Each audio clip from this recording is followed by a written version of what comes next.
Welcome, fellow Potheads, Joe Pop Putty Man here, and this is the official Spider-Man Homecoming review, spoiler-free and spoiler. Now, to start things off, I just made things easier with the thumbnail. So on the front, when you see the Spider-Man with the spoiler-free, it's going to look like that Spider-Man, and the spoiler part of this video will be the second Spider-Man, which of course we always do the spoiler-free first.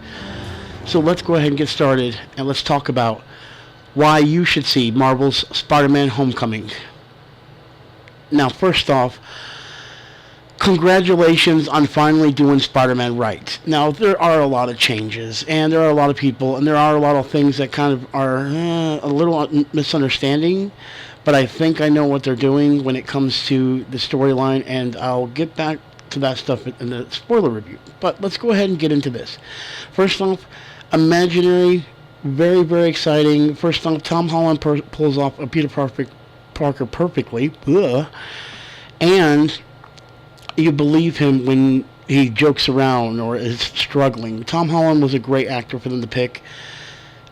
Beautifully done. Now, Michael Keaton, oh my gosh, that man loves being a flying character, and he does it perfectly. I don't know how. He played Batman, Birdman, and Vulture, all with wings.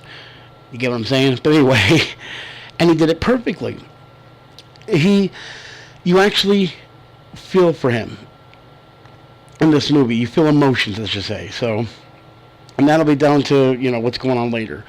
So, the casting in this was superb, and it perfectly lines up with the MCU. It's going to bring up some laughs. It's going to bring up some action scenes you're going to love.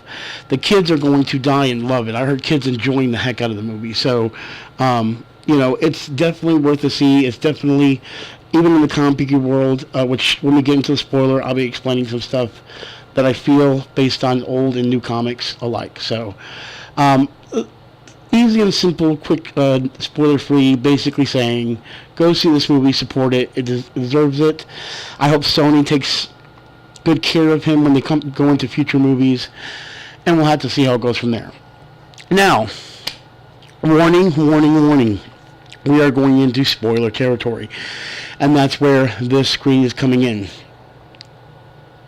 Of course, if you see this and you're fast-forwarding, and you don't want to spoiler review, okay? So, let's get started. First and foremost, the way they connected the MCU is beautifully done. Tony Stark is back.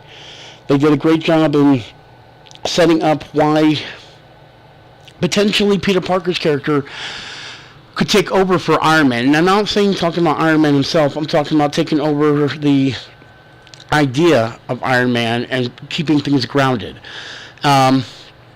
Which is just awesome. I love beautifully that they let him keep his outfit, because let me explain what's going on. Basically, Spider-Man is wearing the outfit he wore in Civil War, okay?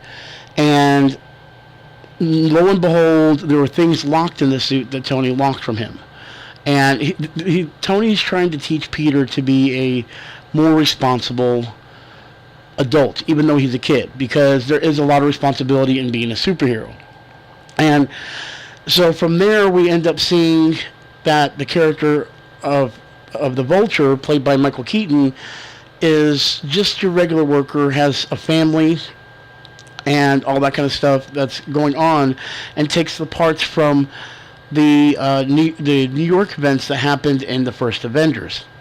And that's where he's using those parts to create weapons and his Vulture suit.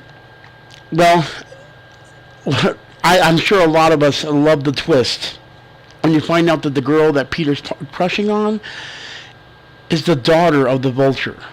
That is such a supreme twist. Now, one thing I do want to bring up is Shocker. He's in this movie, but he's very briefly. And I love that they even use the aesthetics of his coat. If you look at his coat when you watch the movie, if you guys didn't notice it the first time you watched it, look at his coat. You'll see his arms are yellow, and it has the barbed wire lining, I always called it, on the side. So it actually looks like the Shocker's outfit. And but this was actually from the first Shocker they showed. The main Shocker that ended up was not wearing that outfit. But it kind of appealed to it and everything, because I find it kind of funny that the Vulture character took on the mantle by different characters, and it's kind of like what the Shocker did in this movie, okay? Also, big ups to Donald Glover. I found out he's playing Prowler. So excited to see how that continues on from there. I think the biggest thing that a lot of people were shocked about was two things. One, at the end when the Vulture gets locked up, he doesn't reveal that Peter Parker is Spider-Man. I think the reason he did that is because he doesn't want to endanger his family, because his family was number one to him, and that's the reason why he was doing this stuff. So he still wants to protect his family.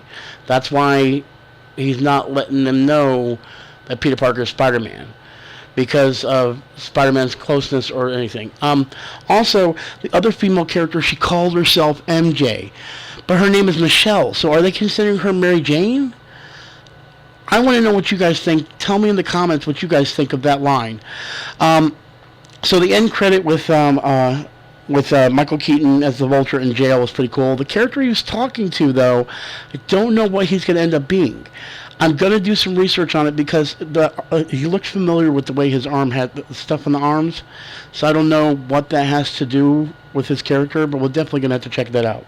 Next thing, the ending to the actual movie, when Peter Parker comes back, takes off his mask, and Aunt May says, "Holy shit," or "What the fuck," I think it was. It was "What the fuck," but she says "What the," and then they cut her off at "fuck," because she sees Peter Parker take off the Spider-Man costume, which means right off the bat at the end of this movie, they automatically reveal that Aunt May knows now.